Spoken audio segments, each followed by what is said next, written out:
ఓం నమో వెంకటేశాయ. అందరికీ నమస్కారము. ఒక్కొక్కసారి సమాజంలో జరుగుతున్నటువంటి ఘటనలన్నీ కూడా చూస్తూ ఉంటే విపరీతంగా భయమేస్తుంది. మన సనాతన ధర్మం ఏమైపోతుందో అని బెంగగా ఉంటుంది.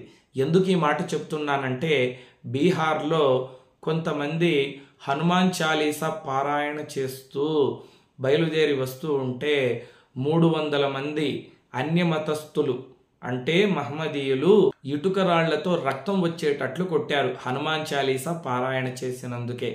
అన్యమతస్థులు మైనారిటీగా ఉన్నప్పుడే ఇలా ఉందంటే ఇంకా వాళ్ళు మెజారిటీగా వాళ్ళ పాపులేషన్ పెరిగిపోతే ఇంకా మన పరిస్థితి ఎంత దారుణంగా ఉంటుందో ఒకసారి ఆలోచించండి. వాళ్ళు మసీదుల పైన మైకులు వేసి రోజు 3 సార్లు వాళ్ళు గోలగోల చేస్తూ ఉన్నా కూడా మనం ఏమీ మాట్లాడడం లేదు. ఎందుకంటే మనం ఏమనుకుంటాం, అందరూ సమానమే, హిందూ ముస్లిం బాయ్ బాయ్, మనకు వాళ్ళు సోదరులనే భావన మనలో ఉంది. ఆ భావన వాళ్ళలో కూడా ఉండాలి కదా. ఇంతకు ముందే రాయచోటిలో ఒకసారి అయ్యప్ప స్వామి భజన చేసుకుంటూ వెళుతూ ఉంటే అయ్యప్ప స్వామి వ్యాన్ మీదకి వచ్చి అయ్యప్ప భక్తుల మీద దాడి చేశారు. పెద్ద పెద్ద రాజకీయ నాయకులు ఈ సంగతి బయటికి వస్తే హిందువులకు ముస్లింలకు ఎక్కడ మళ్ళీ గొడవలు ప్రారంభమవుతాయో అని అక్కడికక్కడే సర్ది పెట్టేశారు. ఇప్పుడు చూస్తే హనుమాన్ చాలీసా పారాయణ చేసినందుకే రాళ్లతో కొట్టి దాడి చేశారు. ఇటువంటి సంఘటనలన్నీ కూడా వింటున్నప్పుడు మనసుకు చాలా బాధగా ఉంటుందండి.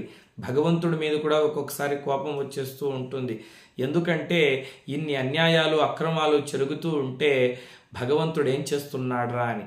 అయినా కూడా ఇది కలియుగం కదండి, కలి పరిపాలన.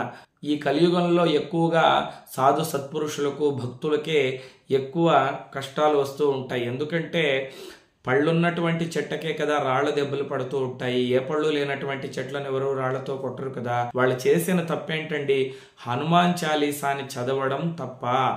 అన్యమతస్థులు వచ్చి ఇలా రాళ్లతో దాడి చేస్తూ ఉంటే కూడా మనం ఏమీ చేయలేక చేతులు కట్టుకొని అంతా ఒకటి, అందరూ సమానమే, మనం అందరము కూడా ఐకమత్యంగా ఉండాలని మనం నీతులు చెప్తూ మౌనంగా ప్రశాంతంగా ఉన్నాం. కాబట్టి ఇలా హిందూ దేవాలయాల మీద దాడులు జరుగుతున్నాయి, హిందువుల మీద దాడులు జరుగుతున్నాయి. ఇప్పటికైనా హిందువులందరూ కూడా ఐకమత్యంగా ఉండాలి. అంటే అన్యమతస్థులు మీరు వెళ్ళి తిట్టండి, మీరు వెళ్ళి కొట్టండి అని నేను చెప్పడం లేదు. మన హిందువులందరూ కూడా ఐకమత్యంగా ఉండాలి.